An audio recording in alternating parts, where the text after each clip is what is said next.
and welcome to Renewing the Renaissance Beginner's School. I'm going to be going through the face sculpt, or the face study, and we're going to be discussing and kind of dissecting the individual segments of the face, which would be the nose, eyes, mouth, and then the ears, and also the measurements required to put a face together, no matter what the size or scale.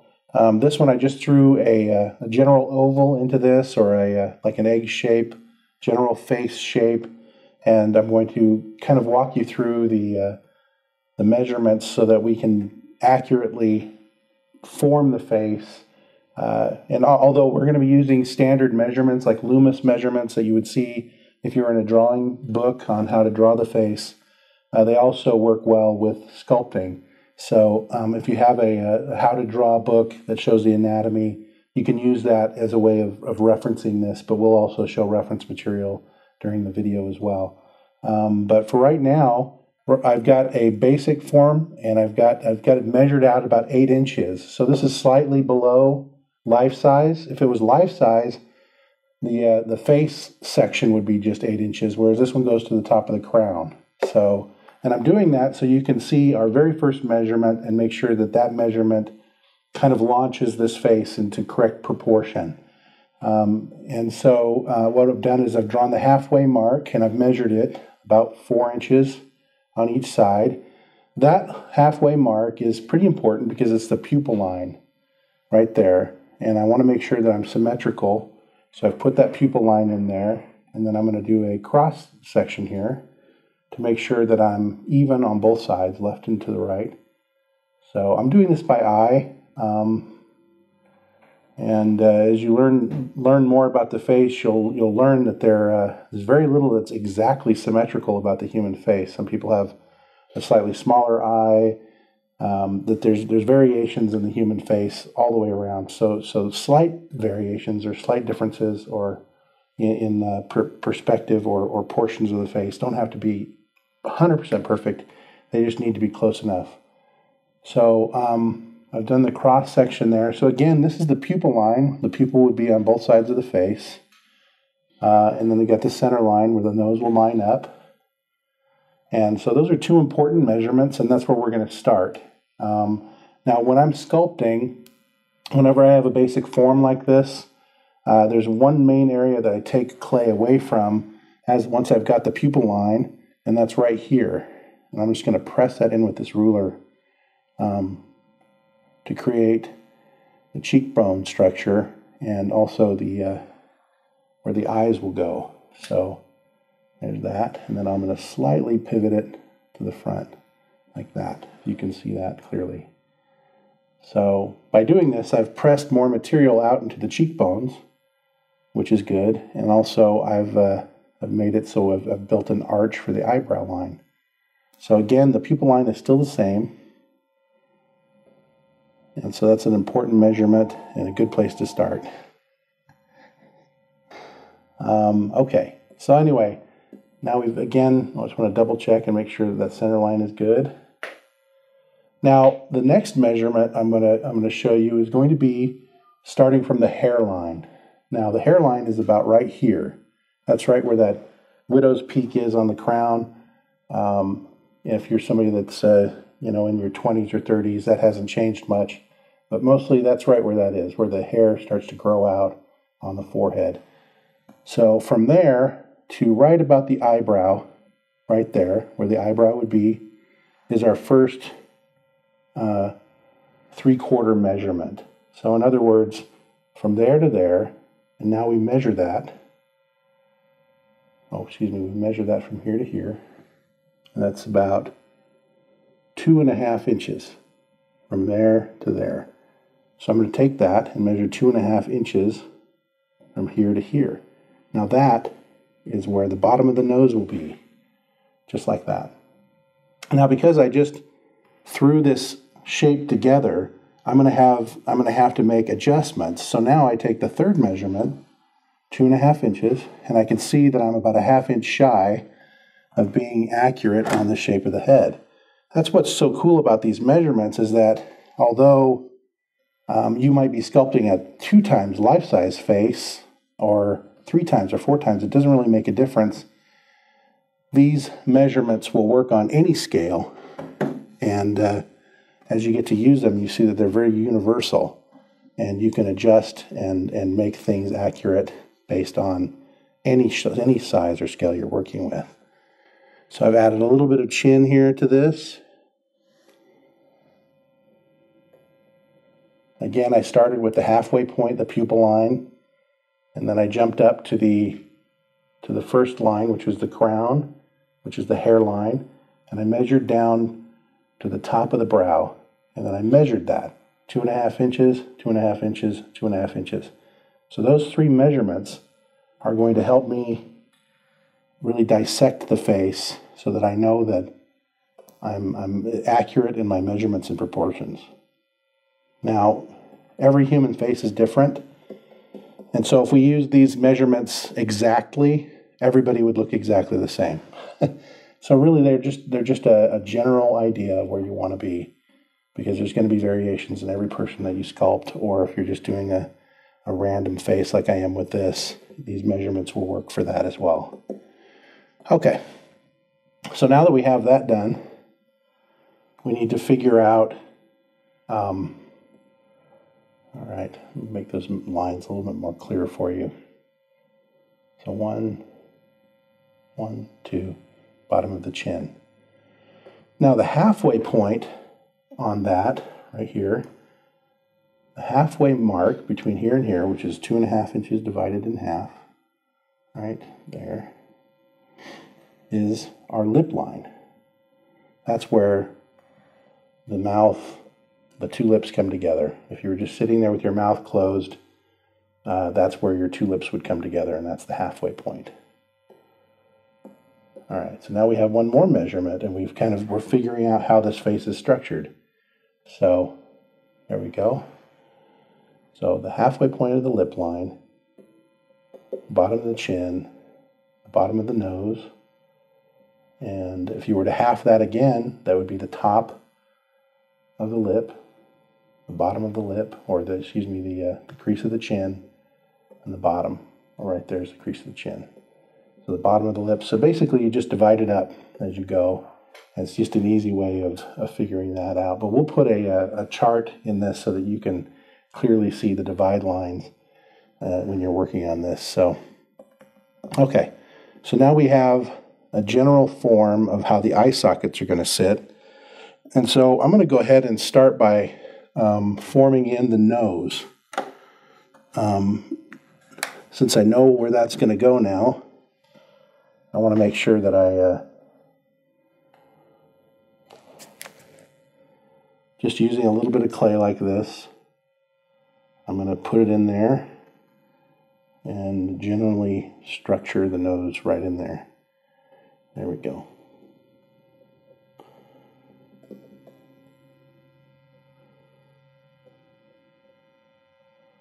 Now I'm doing a male, but the difference between a male and female is there's softer features, softer bone structure, but with a female, oftentimes it's either straight on the crown of the nose here, coming down, or even a slight curve inward to give that kind of pixie-ish feel. But that's, a lot of women have that. But basically, I'm just doing a male nose here, so we'll just do it like this. All right, so now I've just basically structured in the nose form in those measurement lines, and I know now pretty closely how the nostrils are going to be structured. So it's going to come to about right here, and then right to there. Now, based on that measurement, using the edge of the nostrils, I'm going to mark a line going down on each side. There we go. So that's an important measurement as well, because that shape, or the distance from here to here on the nostrils, should be similar to the distance of the eye from here to here. So now that I know the width of this to this, which is about an inch and a half, then I know I can measure 1.5 inches from that line to the edge of the eye, and that's where the eyeball will be. Okay,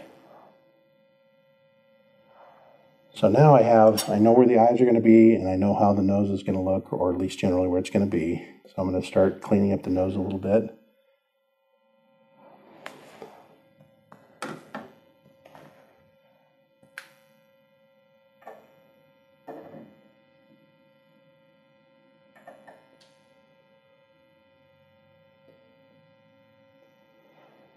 And right now I'm using a little scoop tool that I have. It's a dental tool with two scoops on it, one here, one smaller, one larger. It's a pretty easy tool to get, this kind of a thing, and it works really good. So if you can find something like that, that's fine. But there's many examples of tools that we will show you and we'll prescribe kind of thing in the other videos and in some of our other learning materials for renewing the Renaissance and the beginner school.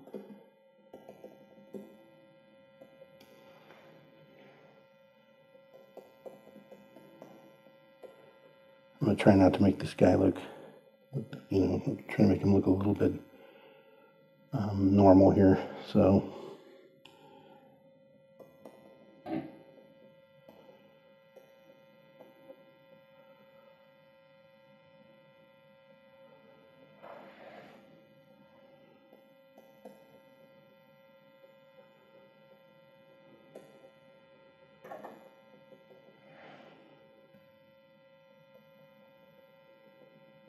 now, when you're constructing the nose here, there's going to be the bridge of the nose right here, and the bony portion at the top, and that goes into a little bit of cartilage on either side right here, and then it goes down to the peak of the nose, which is more rounded.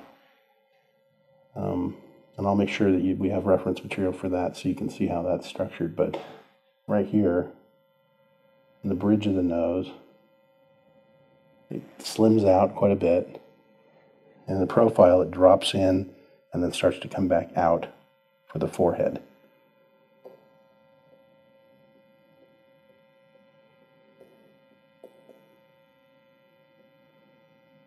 And with males, some have a pretty bold bump there at the bridge, and others have a fairly smooth nose segment there, or a bridge line there. So you don't have to be. With mine, I'm just going to make it slightly more subtle.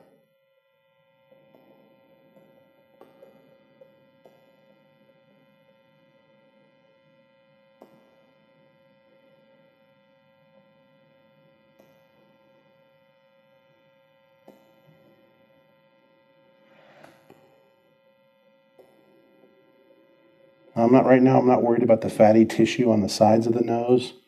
Right now, I'm just really trying to get the general structure of the nose in. So we can add that as later on as being the loose fatty material around the nose and on the face that changes and alters how the face looks. Right now, I just want to go with structure over that. I'm pressing upwards on the nostril.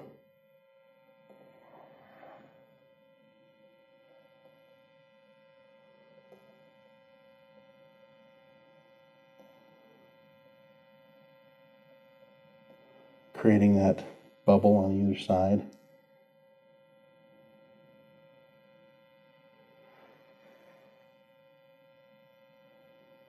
Because this material is still fairly warm, as I just put the face together, it's really difficult to get tight detail, but just trying to get it in there close enough.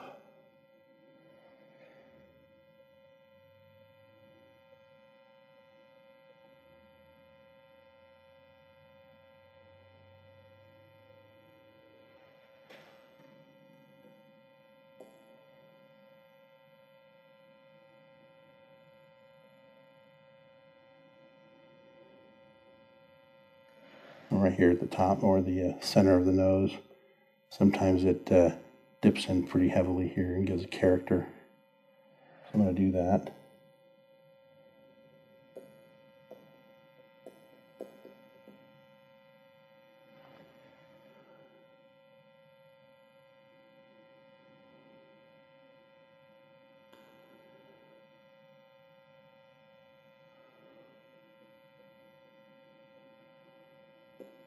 All right.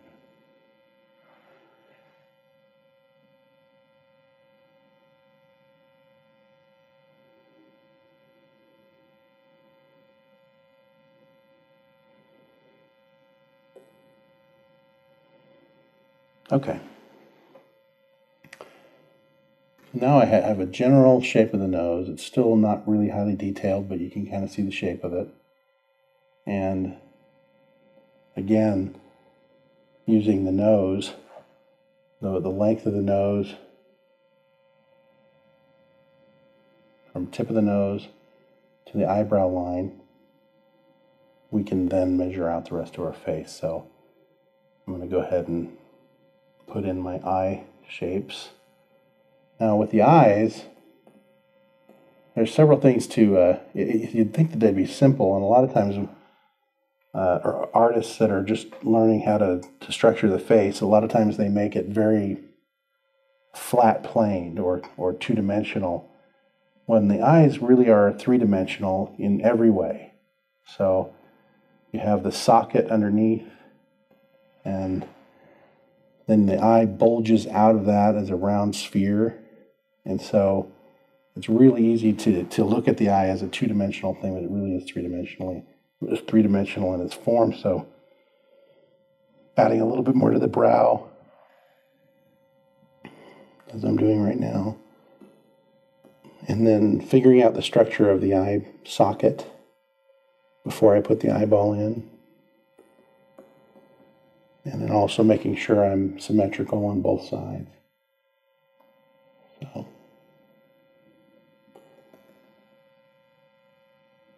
there's a couple of lines here that are helpful for me when I'm structuring a face.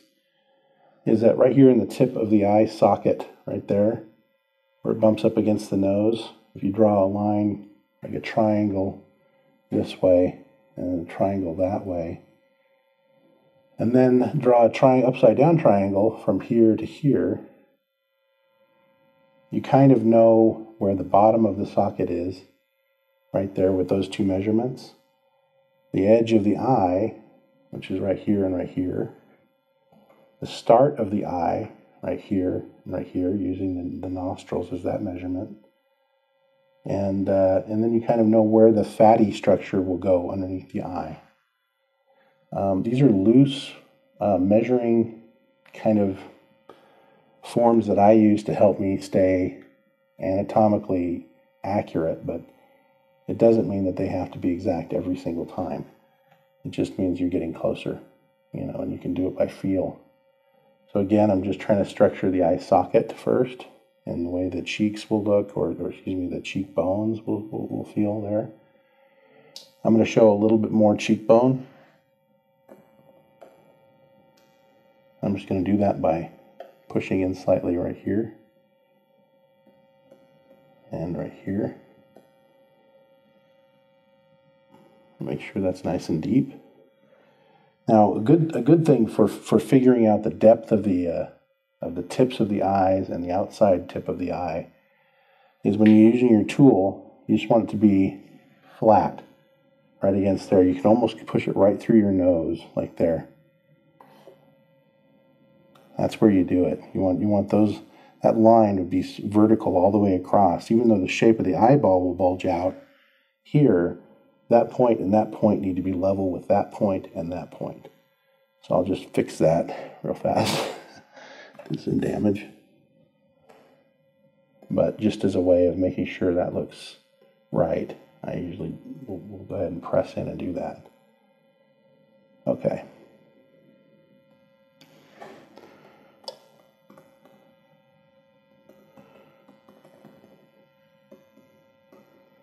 Okay.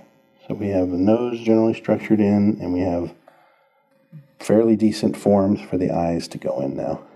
So I'm going to get a little bit of extra clay.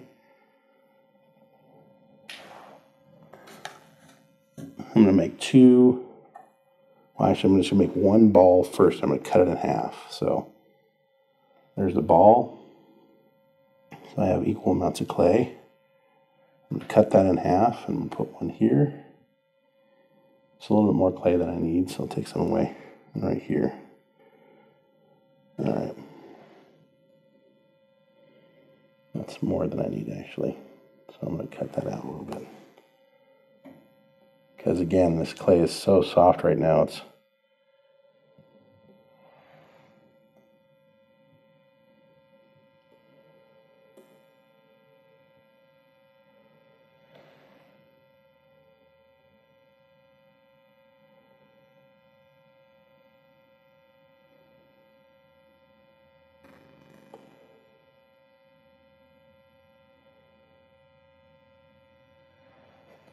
Right now I'm just trying to sculpt basically two spheres into this space. Now with the human eye is slightly more sunk into the top of the brow than it is to the bottom. In fact, you're kind of seeing the lower half of the sphere on the human eye. So taking away at the bottom of it and building the sphere up, going like this into the top of the forehead. That's how we kind of figure that shape.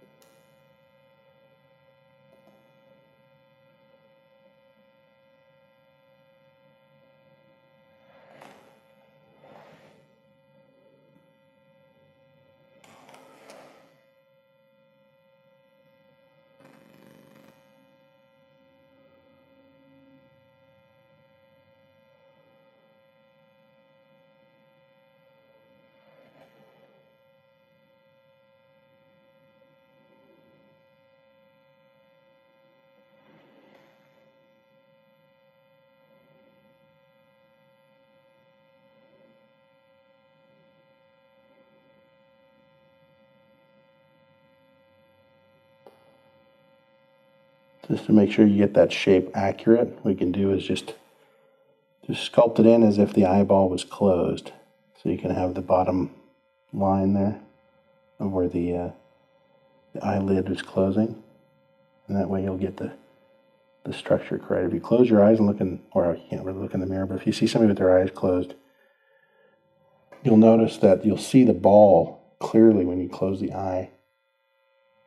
So just go ahead and close it, pretend it's closed, and just do it like that, and then we can add the necessary material to make it look as if it's open after.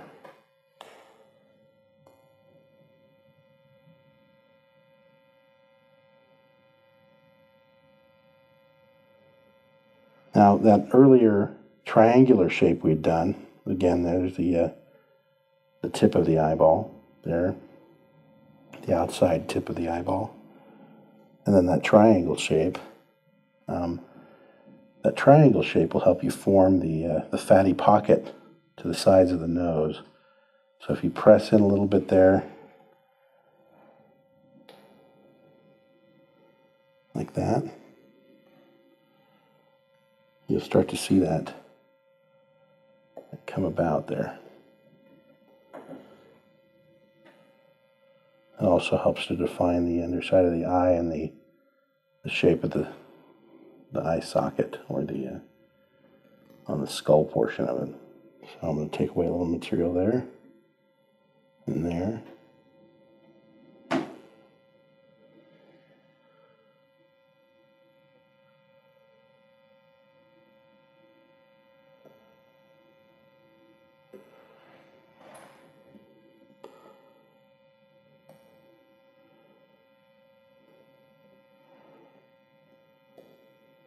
Slimming out the nose a little bit there.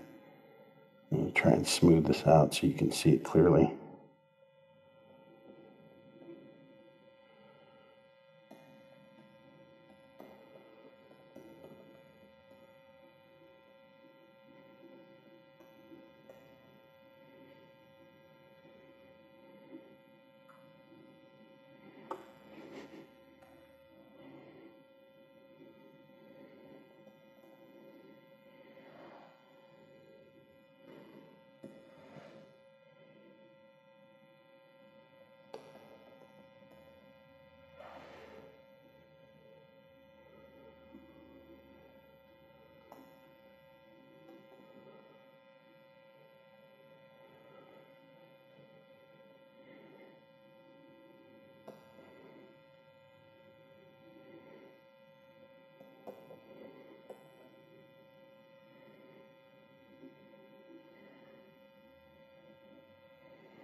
Although I've erased a lot of my points of reference here, I'm going to go back through and I'll still remeasure everything. And because of this, the way we're doing this is so easy to do that. It only takes a few seconds. So,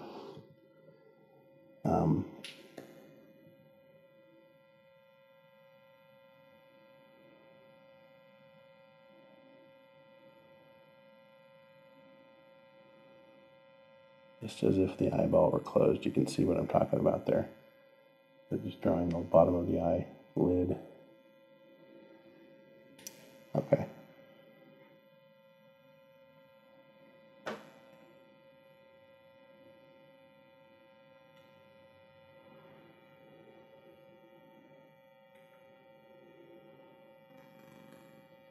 Okay.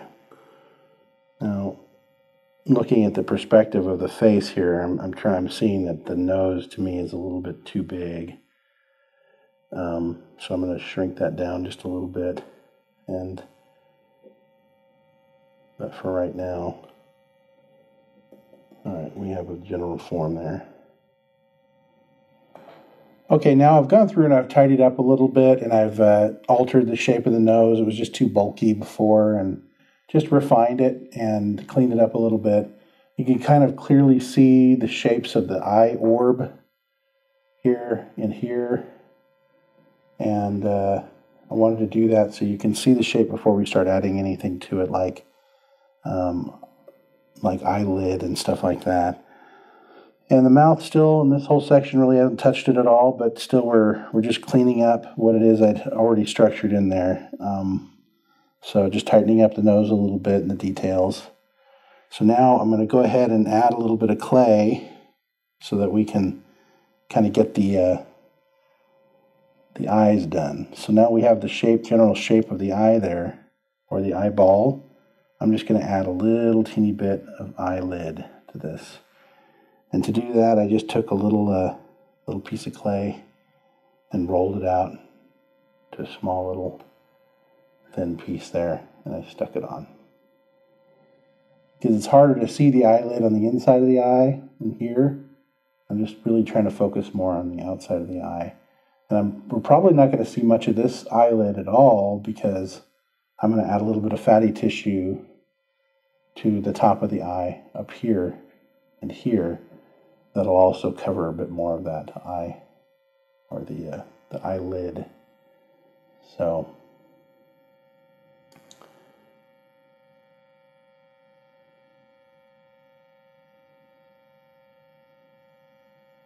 trying to make them symmetrical so that they look the same on both sides. Always double check that, making sure that you don't have one eye totally askew. And there we go. I'm not really worried about lines and creases right now. I'm just trying to get structure down.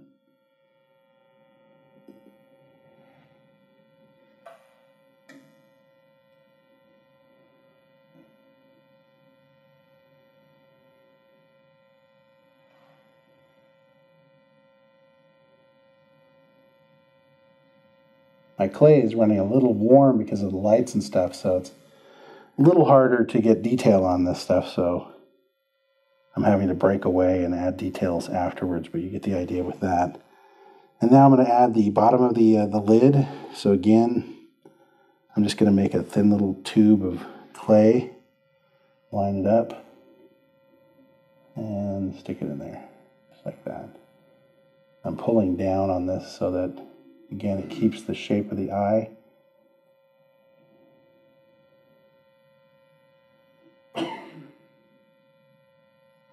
I just only need a little teeny bit of eyelid there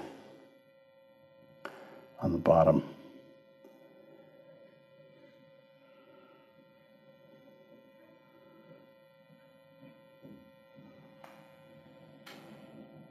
Okay.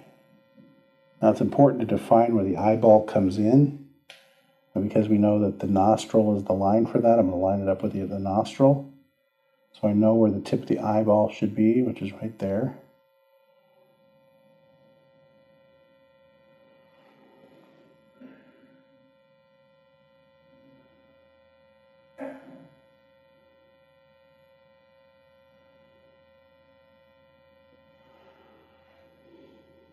And again on this side, I want to make sure I'm lined up there with the tip of the nostril.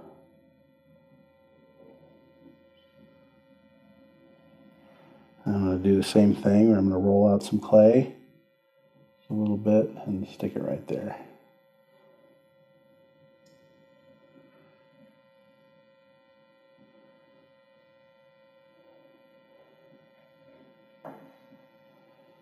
All right. Now, right now they don't look that symmetrical because I just added the clay to them. And like I said, this clay is running a little warm.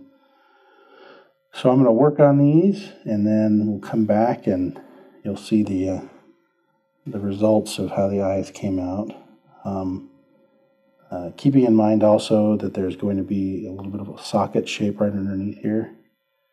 So that's going to be where some of that tissue that would build up on an older person or somebody in their, from 30s on, they start to get this a little bit of fatty tissue underneath the eyes. So I'm going to add some of that as well. But right now we can kind of generally see how it's coming out. So I'm going to go ahead and refine this, and then we'll come back again and I'll show you the next, then we'll do the mouth.